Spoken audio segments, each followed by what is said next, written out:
Muitas vezes pensamos que se a criança tem alguma dificuldade de aprendizagem quanto à escrita ou quanto à leitura, é porque ela é uma criança preguiçosa, ou então é porque é uma criança que tem alguma dificuldade na aprendizagem, ou ainda é uma criança que tem alguma dificuldade pedagógica.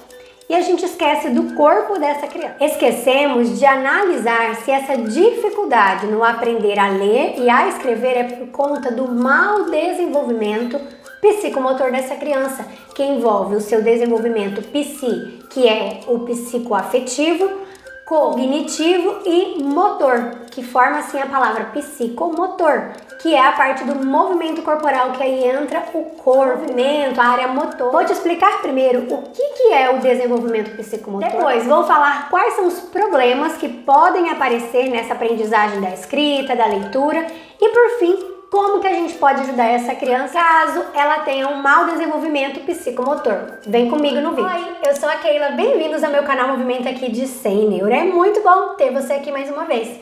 Nesse vídeo eu quero falar para vocês como que a gente vai poder ajudar essa criança que está com dificuldade na escrita, que pode sim ter a ver com o seu desenvolvimento psicomotor. Na criança não existe só essas funções de dificuldade de aprendizagem, dificuldade pedagógica, ou simplesmente taxar ela de criança preguiçosa. Tem alguma coisa por trás disso. E eu já quero deixar falado para você que a frase principal desse vídeo é: a criança primeiro aprende no próprio corpo para depois aprender fora dele. Grava essa frase na sua mente. Eu vou falar muito isso durante todo o vídeo. Não tem como a criança aprender algo fora se antes ela não domina primeiro o corpo. Se antes, primeiro, ela não domina o seu corpo como um todo. Se a criança não tem uma coordenação ampla, ela não tem esse controle amplo, não tem como ela ter um controle de coisas pequenas. Vamos então entender o que é o desenvolvimento psicomotor. Mas antes de continuar, eu quero falar para você, caso você tenha entrado em um vídeo meu pela primeira vez, no meu canal Movimento aqui de 100 Neuro, eu falo para mamães sobre as fases do desenvolvimento infantil da criança durante a primeira infância. Então, se esse assunto te interessa, eu te convido a se inscrever no meu canal para você aprender mais assuntos relacionados ao desenvolvimento infantil na primeira infância.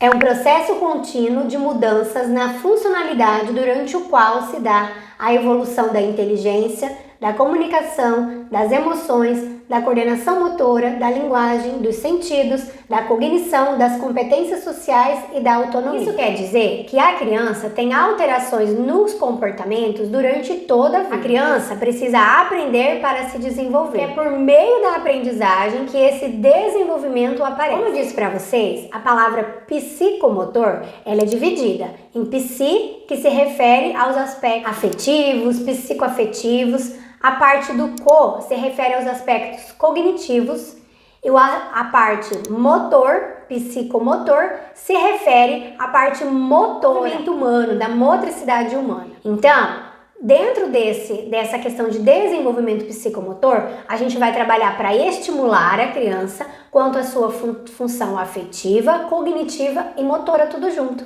Mas disso tudo, eu quero tirar essa parte do motor, do motric, da motricidade humana. A gente não olha muito. Em geral, quando acontece algo com a criança, quando ela tem dificuldade em alguma coisa, a gente olha tudo. Olha a parte neurológica, olha a parte cognitiva, a parte pedagógica. A gente até começa a falar que ela é burra, que ela é lerda, que ela é preguiçosa. A gente quer achar um motivo, mas a gente esquece de olhar para o próprio corpo dessa criança. Será que ela não é uma criança que tem dificuldade de coordenar o próprio corpo? Uma criança, por exemplo, que vive escorada. Quando vai sentar, tá sempre escorada, não dá conta de ficar sentadinha. Uma criança que tá sempre falando pra você que tá com a mão cansada quando tá escrevendo e você acha que é preguiça dela, acha que é porque ela tá querendo contornar. Então uma criança que tem dificuldade de organizar o próprio corpo, ela é muito desorganizada com o seu corpo, tá sempre caindo à toa, batendo nas coisas, derrubando coisas. Essas são características de que essa criança está com pouco desenvolvimento quanto à sua motricidade, quanto ao seu desenvolvimento corporal. E isso pode sim afetar a sua aprendizagem na escrita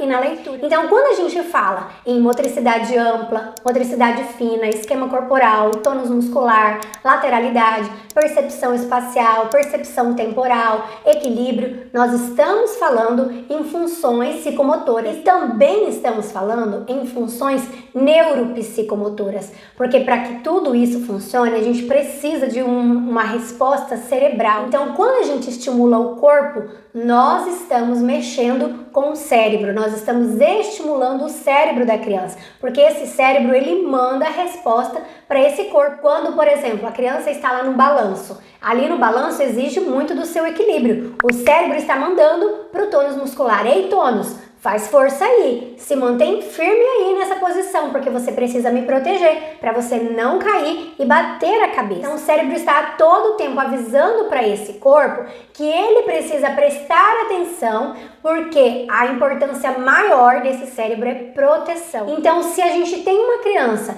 que está com uma disfunção, que não tem essa boa organização do próprio corpo, o cérebro vai querer que esse corpo tenha mais atenção e equilíbrio em se manter ali, em tomar cuidado para não cair, para não bater. Então ele não está nem um pouco preocupado no aprendizado. Muitas vezes, então, a tua criança tem dificuldade porque o cérebro manda esses impulsos falando para que ele fique ali equilibrado, cuidado, preste atenção. Por quê? Por conta dessa função de proteção, que é mais importante para o cérebro do que ter atenção e aprender alguma coisa. Como no exemplo da criança que fica escoradinha. Então, uma criança que fica muito escorada, pode ser que essa criança tenha um tônus muscular ruim. Ela não tem ali um tônus muscular bom, e aí ela tá sempre se escorando, sempre deitando no chão, sempre apoiada. E aí o cérebro tá mais preocupado com que ela se mantenha naquela posição do que com que ela tenha foco e tenha concentração em aprender. Entendem a importância de olhar para a função psicomotora, de olhar principalmente para a parte motora da criança? Quando a gente entra com esses estímulos neuromotores, neuropsicomotores com a criança, a gente vai ajudar na questão de formação de neurônios, vai ajudar com a questão da neuroplasticidade. A gente vai potencializar a capacidade das ligações dos neurônios. Então não é simplesmente uma ginastiquinha, não é simplesmente uma brincadeirinha. Não é todo um estímulo neurológico. Então, não é simplesmente só uma exploração motora. Não, é um estímulo a nível neurológico. Tudo funcionando junto. Então, se essa criança não tem esse tônus bom, aqui, ó, ela vai ter dificuldade de ter essa outra mão de apoio para escrever, que ela precisa ter essa outra mão. Vem como que tudo tá ligado? Então, a gente não pode deixar o corpo da criança de lado, a gente precisa analisar também. Vou citar algumas características que podem apresentar aí os problemas devido ao mau desenvolvimento psicomotor dessa criança, principalmente devido ao mau desenvolvimento motor dela. E eu vou dar apenas alguns exemplos para vocês. Tem muito mais coisa aí que pode sim impactar no desenvolvimento pedagógico e na aprendizagem da escrita e da leitura dessa criança. Uma criança que tem uma má formação quanto ao seu esquema corporal, ela não coordena bem os seus movimentos. Suas habilidades manuais tornam-se limitadas, a leitura dela perde a harmonia, o gesto vai vir depois da palavra e o ritmo da leitura não vai ser mantido, ou então é paralisado no meio de uma palavra. A criança que inicia o processo de alfabetização sem possuir as noções de posição e orientação espacial podem apresentar os seguintes problemas em sua aprendizagem: confundir letras que diferem quanto à sua orientação espacial, ter dificuldade em respeitar a ordem das letras na palavra e das palavras na frase, ser incapaz de locomover, não respeitar a direção horizontal do traçado na escrita, não respeitar os limites da frase, apresentar sérias dificuldades para se organizar com seu material escolar, esbarrar em objetos e pessoas de forma excessiva ou de forma constante, sempre acontece isso. A criança com habilidade de equilíbrio pouco desenvolvida terá dificuldade de coordenar os movimentos da mão com os olhos durante a escrita, dificuldade em escrever em linhas retas, dificuldade em respeitar os espaços entre as linhas, sejam linhas reais ou linhas imaginárias, e também dificuldade de movimentar os olhos durante a leitura, fazendo aquele acompanhamento, aquele rastreio do olho conforme vai lendo. Caso a lateralidade não esteja bem definida, a criança pode possuir falta de direção gráfica durante a escrita, porque a gente não escreve da esquerda para a direita. A criança com pouco tônus muscular pode ter dificuldade de manter a postura, fadiga com pouco esforço, daí a gente acaba chamando essa criança de preguiçosa. Evita atividades que requerem pouco gasto de energia, ou seja, ela prefere ficar mexendo no celular, ficar na televisão, do que se movimentar. E também tem uma postura ruim. Uma criança que tem dificuldade quanto à sua motricidade, ela tem dificuldade em coordenar os movimentos do corpo quanto ao que ela vê. Por exemplo, você faz uma posição e ela tem dificuldade em responder para você aquele posicionamento. Terá dificuldade em escrever, em desenhar, em apanhar, em segurar uma bola, calçar os seus sapatos, entre outras atividades que requerem mais essa motricidade no seu dia a dia.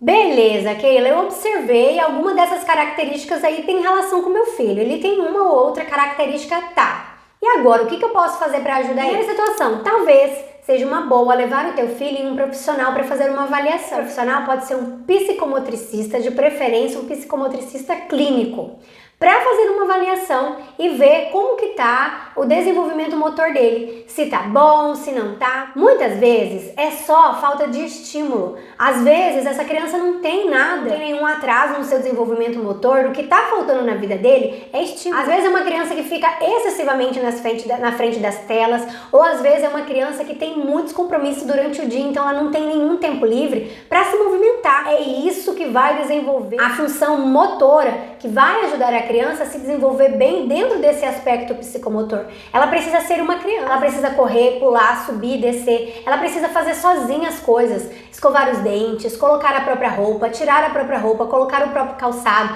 Quando estiver brincando e tiver alguma dificuldade na brincadeira, não ajuda. Procura já fazer isso desde cedo, desde bebezinho, fazer com que essa criança tenha autonomia, tenha independência motora. É muito importante para o período da escrita. Preparar a criança para a escrita não é quando ela vai para a escola. Isso já começa lá quando ela é bebê, quando a gente dá para ela o chão, quando a gente deixa esse bebê lá no tapete, no chão, se movimentando, colocando esse músculo, esse corpo para trabalhar. Para isso que esse corpo foi feito. E se ele não se movimenta, se ele fica mais estacionado, muito tempo na tela, ou muito tempo fazendo atividades demais para essa criança, e nenhuma delas tem movimento, ou tem pouco movimento, a gente não está ajudando essa criança.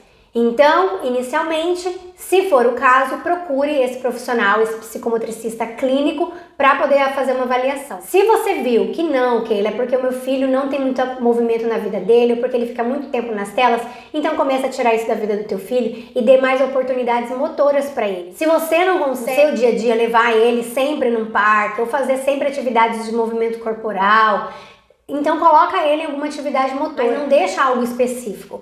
Que ele fique trocando, um tempo ele faz aula de natação, outro tempo faz um balé, outro tempo faz um futebol, outro tempo faz uma luta, outro tempo vai para uma aula de coordenação motora, uma aula de psicomotricidade. Existem aulas para isso, que dá essa estimulação de coordenação motora como um todo. Não só coordenação motora, lateralidade, tônus muscular, enfim. Leva para fazer uma aula de treinamento funcional, algo principalmente em que seu filho vai se identificar. Porque se não tiver o fator motivação, ele não vai querer ir. É a segunda dica que eu te dou. Procurar algum lugar de atividade motora que seu filho possa fazer. Lembre-se, tem que ser algo que ele se identifica, que ele gosta, não por obrigação. Porque se não tiver o fator motivação, não vai ter o fator afetivo, não tem o fator prazeroso de se fazer, então vai ser um fardo, logo a gente não vai ter uma resposta motora muito boa. Terceira sugestão que eu dou pra você: tem algumas atividades que você pode fazer aí na sua casa para ajudar o seu filho. E durante o momento que você está brincando, se você puder inserir alguma dessas coisas, legal. Insira isso como uma mamãe mesmo, de uma forma brincante, de uma forma lúdica. Você não precisa ser um profissional, você não precisa ter um olho clínico como eu tenho, como outros profissionais da minha área de educação física ou de psicomotricidade têm. Isso é função do profissional. Então, você pode brincar como sendo mamãe, porque você está estimulando e está dando oportunidade. E outra coisa, você está tendo esse momento junto, esse momento de memória afetiva que vai valer muito para o teu filho, e isso vai ser o fator motivador para ele, brincar junto com a mamãe. Então ele vai querer se esforçar e fazer o seu melhor para mostrar para a mamãe como que ele é bom naquilo, porque a criança quer receber o aval da mamãe, quer receber o aval do papai, de que, nossa, parabéns meu filho, que legal, você conseguiu, você tentou. Não vale o final, o produto, mas sim o processo, que é importante. Lembra disso quando você estiver brincando com teu filho, o que vale é o processo, não é o resultado, se ele conseguiu ou deixou de conseguir. Vou deixar algumas sugestões de brincadeiras que você pode fazer junto. Você pode fazer aquela brincadeira do espelho. Você fica na frente fazendo alguns movimentos e o seu filho repete o seu movimento. Depois troca, ele faz e você repete. Você pode brincar com massinha. E aí com massinha você pode trazer elementos diferentes. Você pode trazer outras coisas que tem na sua casa. Pra esse momento da massinha, palito de dente, pode trazer tampinha, pode trazer forminhas. Se você tem forminhas aí na hora de fazer cupcake, em formato de estrelinha, em formato de coração, ou forminhas específicas para massinha, enfim. Ou então pode trazer a proposta com a massinha de vocês fazerem coisas, fazerem um bonequinho, fazerem comidinhas. Explorem bastante massinha. Também pode fazer um tapete como esse, de pés e mãos, e aí a criança vai seguindo ali os pés e as mãos. Outra sugestão, brincar de amarelinha. Brinca de diferentes formas, não só a amarelinha comum. Você pode fazer várias formas e misturando várias formas de pular amarelinha. Outra proposta, brincar de estátua. E aí vocês cantam uma música e aí de repente você fala estátua, ou você coloca um som, coloca uma música lá tocando e fala a música parar. Vocês têm que fazer uma posição de estátua engraçada, ou uma posição de estátua séria, ou tem que ser uma posição de estátua deitada, uma posição de estátua sentada, uma posição de estátua em pé, enfim, várias formas também dá para explorar a brincadeira de estátua. Outra ideia legal, dançar. Coloca uma música e vocês vão livremente dançando, ou então procura no YouTube, Dança Kids, e aí você vê lá uma dancinha infantil para seguir os passos e coloca lá e vocês vão seguindo os passos. Outra sugestão, você pode brincar com bambolê. E aí você pode brincar com bambolê de diferentes formas. Pode usar o bambolê para ser amarelinha, pode usar o bambolê para ser a brincadeira de coelhinho sai da toca. Você pode usar o bambolê para brincar de dentro e fora. Quando você fala dentro, a criança corre dentro de um bambolê. Quando você fala fora, ela vem para fora. Você também pode brincar de pular corda. Você não sabe como ensinar o teu filho a pular corda? Eu tenho esse vídeo que pode te ajudar. Vou deixar o link na descrição. Também você pode amarrar essa corda num lugar e só chacoalhar essa corda no chão para brincar como se fosse uma cobrinha, a criança vai pular por cima. Você pode fazer alturas, esticar essa corda um pouco baixa e vai aumentando um pouquinho, desde que seja proporcional ao tamanho da perna dessa criança e que seja possível ela realizar. Ela vai vir correndo e vai pular por cima. Se a corda enganchar no pé do seu filho, solte a corda e tá tudo bem. E vocês continuam brincando. Outra proposta de brincadeira é brincar de conquista-cone. Se você não tiver um cone, não tem problema. Você pode pegar uma garrafinha de água pequena, enche só um pouquinho de água para ela não ficar caindo, e aí você coloca a garrafinha no meio de vocês dois. E aí você vai falando as partes do corpo. Cabeça, aí tem que pôr as duas mãos. Ombro, bochecha. E quando você falar garrafinha, aí tem que ver quem consegue pegar a garrafinha. Quando é com criança pequena, eu não acho interessante brincar de competição. E precisa ter um desenvolvimento cognitivo muito bem desenvolvido e um desenvolvimento, uma maturação neurológica para a gente trazer a competição. Competição não é só entender, perder ou ganhar. Tem questão de raciocínio lógico, de estratégia. E aí a gente precisa que esse desenvolvimento cognitivo e cerebral esteja mais desenvolvido. Então aqui na primeira infância não há idade para isso. Então coloca duas garrafinhas, uma para você e uma para a criança. E o que vale aí é a questão da atenção dela, de colocar a mão nas partes corretas e de fazer esse movimento rápido conforme você vai dando esse comando. Outro brinquedo legal aí é bola. Você pode brincar de diferentes formas. Chutar essa bola, você pode jogar essa bola para a criança pegar, você pode pegar um balde ou um cesto de roupa para ser uma cesta para jogar a bola ali dentro. Então tem várias possibilidades. É claro que cada uma dessas possibilidades você vai fazer de acordo com as habilidades do teu filho, com as habilidades que ele já tem. Enfim, deixa a sua criança explorar livremente, deixa ela se movimentar. Na primeira infância, quanto mais possibilidade, vivência, experiência motora essa criança tiver, melhor. Não é hora de colocar ela para ser especialista em alguma coisa, para fazer uma natação, ser uma especialista, uma nadadora, fazer um atletismo, fazer um futebol e ser especialista naquilo. Agora não é hora, ela precisa ter muitas vivências, porque todas essas vivências diferentes vão trazendo esse controle para o seu corpo, vão fazendo ela ter consciência de si mesmo e a dominar a si mesmo, para que depois ela possa dominar algo fora. Por exemplo, dominar a escrita e dominar a leitura e dominar os aprendizados pedagógicos, aprender cor, número, letras, formas geométricas, sobre o espaço, enfim, sobre o que for. Espero que esse vídeo tenha te ajudado. Se você curtiu esse vídeo, deixe seu like. Se você ainda ficou com alguma dúvida, coloca na descrição abaixo que eu procuro responder a todos. Te aguardo no próximo vídeo do meu canal. Tchau!